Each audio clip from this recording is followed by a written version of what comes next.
why millions of ordinary people are rejecting the establishment and voting for national populist parties. Hi guys, Matt Goodwin. Welcome to GB News. Now, Donald Trump has not just won the White House, but he's won every level of the political system in America, which has left lots of people scratching their heads. I remember in 2016 when a certain somebody named Hillary Clinton was so shocked by the first election victory of Donald Trump that she sat down to write a book called What Happened. And when I got to the end of that book, I realized that she still didn't know what happened. And it's the same today. If you look at our political, media and cultural class, they are all lost, bewildered and confused as to why so many people have voted for Donald Trump, propelling him back into the White House. And it's the same story here in Europe, where lots of elites are looking at why millions of ordinary people are rejecting the establishment and voting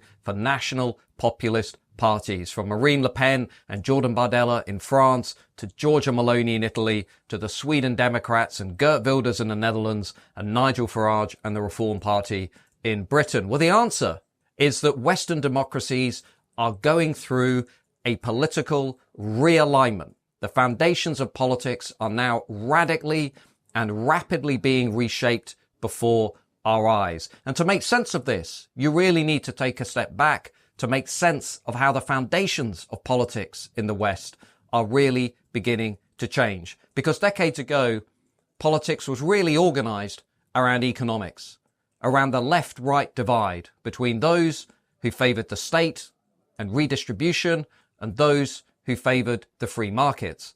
But as we entered the 2000s, politics increasingly became two-dimensional. It wasn't just about the economy. It was now as much, if not more, about culture and identity, as questions and debates around things like mass immigration, border security, woke ideology, protecting the nation state, protecting the national community became much more important to voters.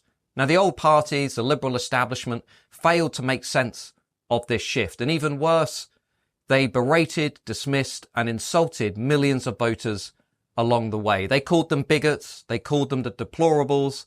They called them garbage. They called them cranks. They called them MAGA extremists. And all of this really left a coalition of working class voters, of voters who have often not passed through the elite universities, who come from the small towns, who come from the coastal communities, from rural areas, and who hold culturally conservative values, who want to lower immigration, who want to protect their borders, who want to push back against an unresponsive elite that now dominates almost all of the most important and influential institutions in society. And they said, we've had enough. And so increasingly, as Western democracies passed through the first 2 decades of the 21st century, you began to see the likes of Donald Trump, of Nigel Farage, of Marine Le Pen, of Alternative for Germany, of Giorgia Meloni and others beginning to pick up more and more support. And liberals didn't understand what was going on. So they smothered themselves in comfort blankets and they said this was actually just about angry old white men who would soon fade over the horizon and be replaced by a new liberal, diverse majority. But as we can see with Trump's second election victory in 2024, things could not be further from that picture. Donald Trump has not only now doubled down on the realignment that first brought him to power in 2016, but crucially, he has expanded that realignment. He's done even better among Latino and Hispanic voters. In fact, winning over more than half of Hispanic and Latino men. He's done better among African American voters than he did 8 years ago. He's done better among young voters from Gen Z, particularly young men who are fed up with being told that there's something wrong about being a young man. And in that way, he's expanded his electoral coalition. He's widened his reach and he's taken control of every lever of the political system in America. Now, I think the same thing is about to happen in Europe. If you look at what's going to happen in Germany at the beginning of 2025, where there are federal elections, again, the Alternative for Germany, the national populists, are among the most popular political force among young Germans, especially young German men in the eastern half of the country.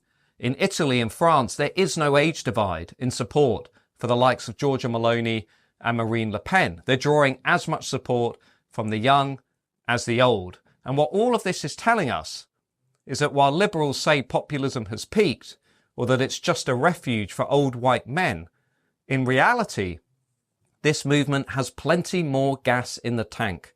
It has plenty of space to grow and evolve so long as liberals refuse to deal with the underlying reasons why people are voting for these movements to begin with.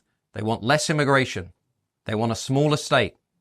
They want controlled and strong national borders.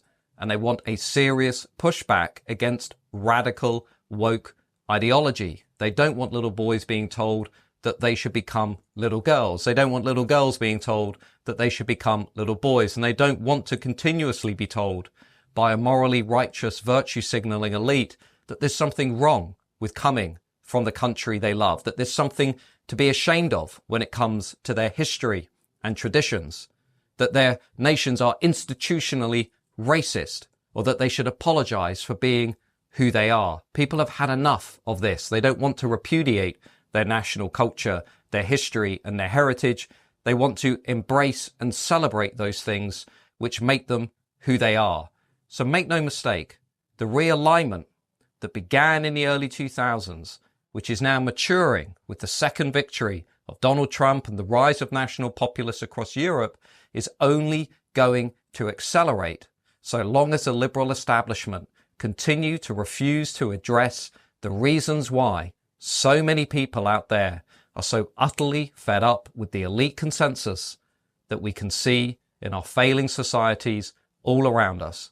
Thanks for listening. Thanks for tuning in. Don't forget to hit like and subscribe. I'll see you soon.